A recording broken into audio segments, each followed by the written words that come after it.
Hello to all my story lovers. Welcome back in Story Time channel. I'm Pallavi reading interesting stories for you. Today I'm reading Aruni, an ideal student. This is very interesting story. Let's go through it. Long, long ago, there lived a sage named Ayodhya.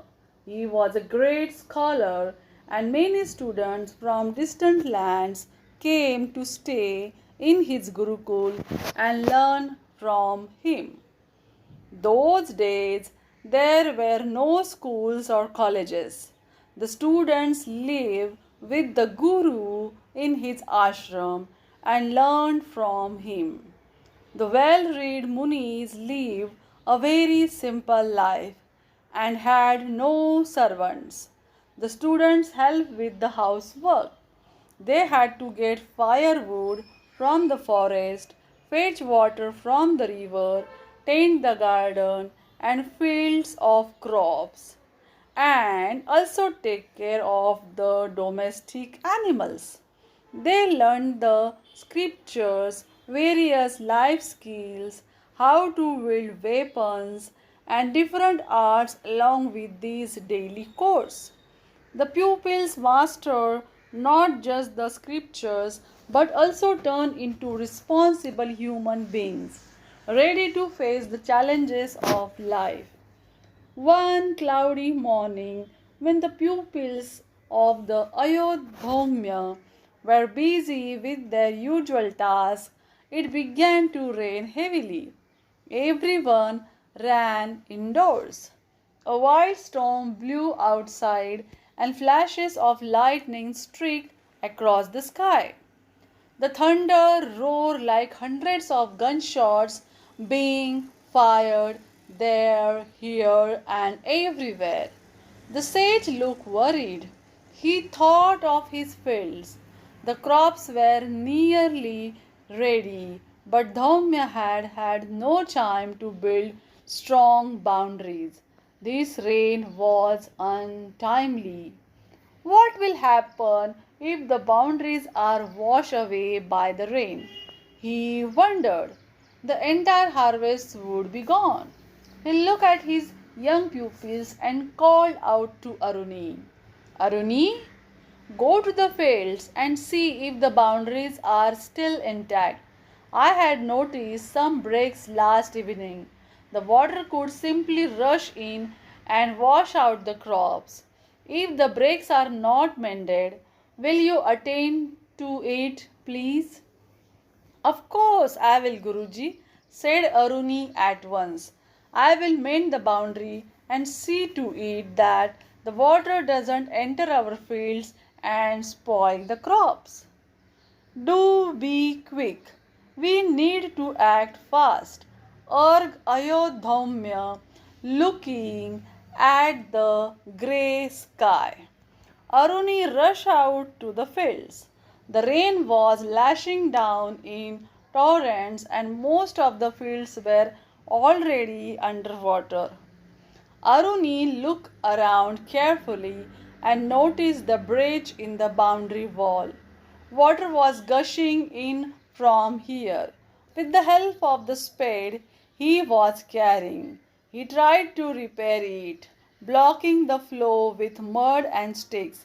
But the rain in its fury washed it away. The bridge only got bigger and bigger. Aruni realized this was a hopeless task. He was worried and didn't know what to do. And then he got an idea. The break in the boundary was just about his height. If I just lie down there instead of trying to fix the break, I could stop the water from flowing in, he thought. Knowing that he didn't have much time, he acted fast. He did not stop to think how cold and clammy the wet earth was. The raindrops felt ice cold on his bare body, but he just lay there quietly. in satisfaction that he was finally able to prevent the water from flowing into the fields. Now my Guru's crops are safe, he said to himself, and that was all that mattered to Aruni. He was now the human wall between the water and the fields. Rain continued through the rest of the day without break. Aruni lay there all day, braving the rain. The water pushed against his ribs, trying to enter the fields. He was nearly frozen, but he hardly thought of his own safety. In the evening, sage Ayodh Dhaumya realized that he had not seen Aruni the whole day. Where is Aruni? It's almost night, and I haven't seen him the whole day, he inquired. Does anyone know where he is? Guruji, he had gone to check the boundaries of the field, said one of his disciples. You ask him to check the water from entering the fields, said another. Yes, I did ask him, but that was in the morning. Where has he been all day long? Surely it wouldn't have taken so much time to repair the boundary. He never returned from the fields, said the other. Sage Ayodhya looked worried. I must look for him immediately. I hope he is safe. Come with me, all of you. We must find Aruni at once. They reached the fields, but there was no trace of Aruni anywhere. It was not raining heavily, but in the dark night, no one noticed him, lying along the boundary, drenched in mud and water and frozen cold. Aruni, are you there? Called the other disciples. Aruni, Aruni, where are you? Called out the sage anxiously. After moments of silence, a weak voice answered, I am here, Guruji, lying by the boundary. But what are you doing there, son? Why are you lying there in the mud? Asked Sage Dhaumya amazed. Do get up and come here. I'm afraid I can't.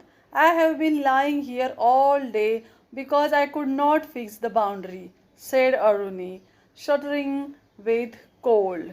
The rain was too strong. It kept washing away all the mud the moment I put it there. So I lay down there myself, blocking the water with my body. This was the only thing I could do to save the fields. Sage Ayodhya Dhumna was touched by his loyalty and obedience. Aruni, I am proud of you, my son, he said. He firmly held his shivering body. Don't worry about the boundary anymore. We now have time to repair it as the rain has almost stopped. Come home with me and let me take care of you. The other students took over the fixing of the boundary. Aruni followed his teacher home happily. Aruni, I am really pleased with your sincerity. May you be a great scholar. I give you a new name. From today, you shall be known as Uddalak, meaning one who rises from the boundary. Everyone will remember you as a shining example of the most obedient and loyal disciple. Delighted beyond words, Aruni bowed down and touched his guru's field. Now, this is the end of the story. Do you like it? Then tell me in the comment box and subscribe my channel. Thanks for watching, guys. Bye bye.